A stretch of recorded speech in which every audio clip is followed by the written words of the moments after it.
વીરપુરના જલારામ બાપાને લઈને જ્યારથી જ સ્વામિનારાયણ સંપ્રદાયના સ્વામીનું એક નિવેદન સામે આવ્યું છે ત્યારથી દરેક સાધુ સંતો એક બાદ એક મેદાને આવી રહ્યા છે। પરંતુ જો વાત કરવામાં આવે જૂનાગઢની તો જૂનાગઢના સુખરામદાસ બાપુ છે તેમના દ્વારા એક સૌથી મોટો ખુલાસો કરવામાં આવ્યો છે। એટલું જ નહીં, આ સ્વામીને તેમને આડે હાથે પણ લીધા હતા। શું છે સમગ્ર વિષય જોઈશું આજના આ વિડીયોમાં। નમસ્કાર, હું હંસિની અને તમે જોઈ રહ્યા છો નિર્ભય ન્યૂઝ। સ્વામિનારાયણ સંપ્રદાયના જ્ઞાન પ્રકાશ સ્વામી દ્વારા જલારામ બાપાને લઈને એક નિવેદન આપવામાં આવ્યું હતું ને ત્યારથી જ સમગ્ર ગુજરાતમાં અત્યારે હાલ આ ચર્ચાનો વિષય બન્યો છે। સૌથી પહેલા તો જૂનાગઢના સુખરામદાસ બાપુને સાંભળીએ કે તે સ્વામિનારાયણ સંપ્રદાયને આડે હાથે લેતા શું કહી રહ્યા છે। આ સમયની અંદર જે અત્યારે એકબીજાને પાછા પાડવાની વાતો કરતા હોય એવા સનાતન ધર્મને બદનામ કરવા માટે જે સ્વામિનારાયણના સંતોએ વારંવાર કંઈક ને કંઈક વિવાદિત ટિપ્પણી કરતા હોય છે।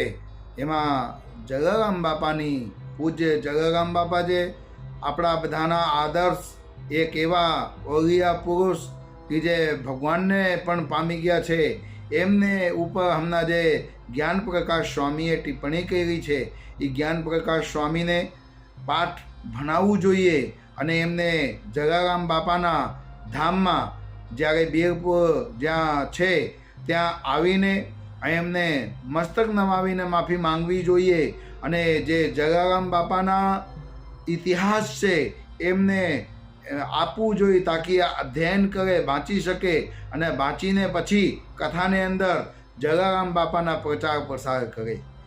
જલારામ બાપા એક એવા ભગત થઈ ગયા છે કે આપણા સનાતન ધર્મના ઉજાગર કરે અને આપણા સનાતન ધર્મની અંદર છે ને એક જ એવા મંદિર છે જ્યાં કોઈ પણ પ્રકારના દાન લેવામાં આવતું નથી, ક્યાંય પૈસા પણ ધરવા માટે પણ મનાઈ છે।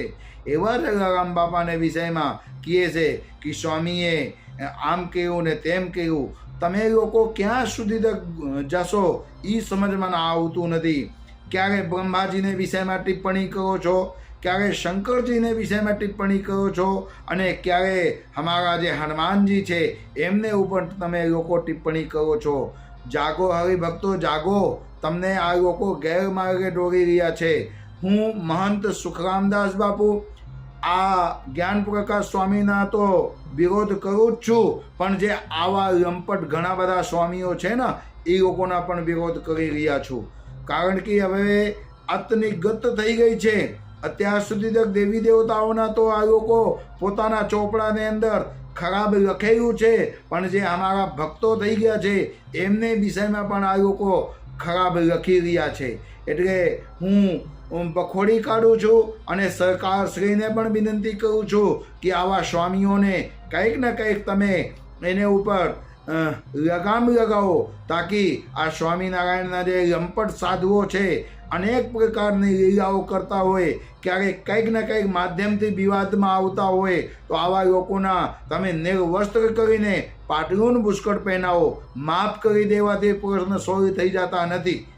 જ્યાં સુધી તક આ લોકોને સજા નહીં આપવામાં આવે ત્યાં સુધી આ બધા લોકો સુધારવાના નથી। વર્ષમાં 5-6 વખત આ લોકો આવી રીતે વિવાદિત ટિપ્પણી કરે છે, એટલે આવા લોકોને સજાના પાત્ર છે।